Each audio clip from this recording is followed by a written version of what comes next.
ప్రభు అయిన యేసుక్రీస్తును సిలువ వేసేటప్పుడు ఆయనకు ముళ్ళ కిరీటాన్ని ధరించి యూదుల రాజా శుభమని చెప్పి హేళన చేశారు రోమా సైనికులు.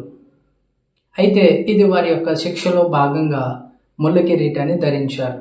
కానీ దీనిలో అంతర్లీనంగా మరొక విషయం దాగి ఉంది. అదేంటో ఈ వీడియోలో తెలుసుకుందాం.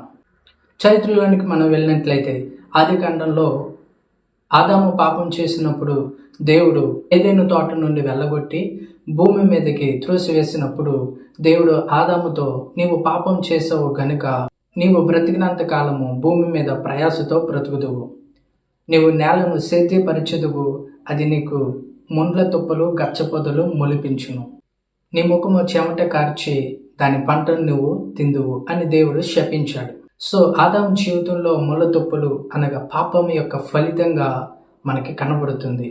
కానీ క్రీస్తు యేసు జీవితంలో ఆయన ఏ పాపం చేయలేదు, ఆయనలో ఏ దోషము ఏ నేరము లేదు. కానీ మన పాపాల నిమిత్తం ఆయన సిలువను భరిస్తున్నాడు, మన పాపాన్ని ఆయన మీద మోస్తున్నాడు. కనుక మన యొక్క పాపం యొక్క ఫలితాన్ని ఆయన అనుభవిస్తున్నాడు. ఆ ముండ్ల కిరీటాన్ని ఆయన ధరించాడు. ఆదాము ముఖము పైన చెమట కారిస్తే ఇక్కడ పాపం లేని దేవుడు మన కొరకు ఆయన ముఖం పైన రక్తాన్ని కారుస్తున్నాడు. అక్కడ ముళ్ళు ఆదాము చేసిన పాపానికి సాదృశ్యంగా ఉంటే, ఇక్కడ యేసుక్రీస్తు ధరించిన ముళ్ళ కిరీటము పాపంపై విజయానికి గుర్తుగా కనబడుతుంది. అందుకనే ఆయన రాజు వలె ముళ్ళ కిరీటాన్ని ధరించాడు.